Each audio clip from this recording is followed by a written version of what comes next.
Well, Simo, what can you tell us about who's going to be in and out this week compared to last week? Yeah, we'll have a few back in this week. Yeah, the squad will look a little bit different. I think we'll bring 8 or 9 players back in, and you know, obviously Fremantle and West Coast got different schedules that we're going from, with starting pre-season at different times. So yeah, we'll go more of a stronger side this week. Nathan said Nick was unlikely. Is he ruled out for this weekend? He won't play. He won't play seniors, but he'll play some minutes at East Perth this week. Okay.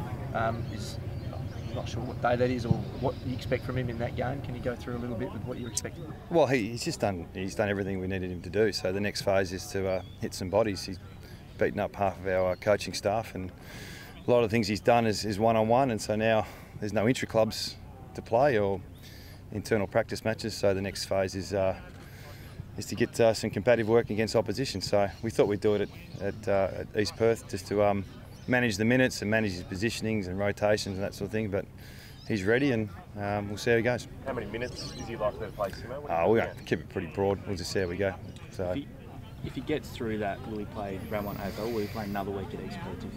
Well, it just goes back to what I said a few weeks ago. We've got him to a point, and now we can progress. So let's see if he gets through the game, and he's got to get through training today. And but you know, we're pretty confident we can get him some minutes if it all goes well today. How's he been pulling up? Really good.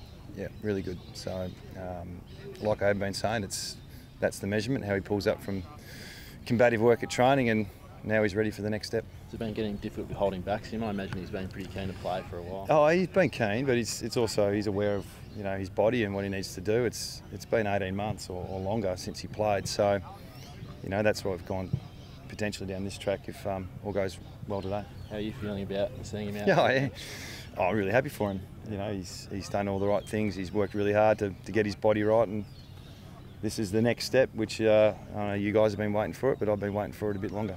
Is there a bit of excitement about it as well, given what he brings to the table for you? Oh, of course. I mean, even looking at Josh Kennedy as well, you take him and nick that out of your best team, it's going to look different. So, but we're patient. We're not in a rush. We just want to you know, get him feeling good about his body, having confidence, and this is the next progression. Given what's happening in the ruck stocks of both teams, it'd be a pretty big trump card if you could get him on Dolphins starting for round 1. Yeah, well, I mean, round 2 would be pretty good too. So, yeah, like I said, I'm not overplaying, not underplaying. This is just where it's at the moment, and I know you guys have been asking a lot of questions, and sometimes you think we're a bit vague on it all, but that's just the way it is. You know, he's human, so the body and how it works and how it pulls up is quite different to, you know, every player's different. So he's ready for the next step. Is Josh more unlikely for round 1 than likely? Oh, I'd say to be pushing it. He's training fully now, but we need to get a good pre-season block in. So, you know, it'll be early part of the year, may not be round 1, but he's just hit the phase now where he can do everything. Do you go with Ryan and Rioli again this week just to see how they gel and see whether you can go with both of them in round 1?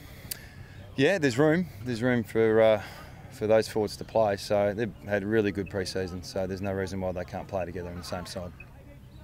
How have you seen them together, say, last week against Fremantle? Well, limited supply last week. I think we had 36 to 37 inside 50s. So they both had impact when the ball came in. It's probably our job to get it in there a little bit more and see what they produce. So, but they both haven't played a game of AFL footy. You know, we'll probably play another 4 or 5 guys who've never played AFL this weekend, which is really exciting. You know, they've got some real bright prospects and bright futures, but they are quite young and inexperienced. So we just got to be patient too. Speculation in Melbourne has Jeremy McGovern having 1.1 mil a year thrown at him to leave the club. What do you make of the speculation? Are you confident that you'll keep him? Oh, well, look, all I can speak of is us and what we're doing. We're doing everything we can. We know he's an A-grade talent. He's dual All-Australian. So we're doing everything we can to try and keep him here. So that's where we're at the moment. We're not going to give you the running commentary on it all, but just let it be known we're doing everything we can.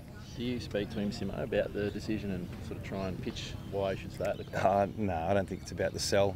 He knows what we're about and what we're like. So once again, I won't be running this through the media every week. So this is the one time we'll talk about it, and then we'll just let it work itself out.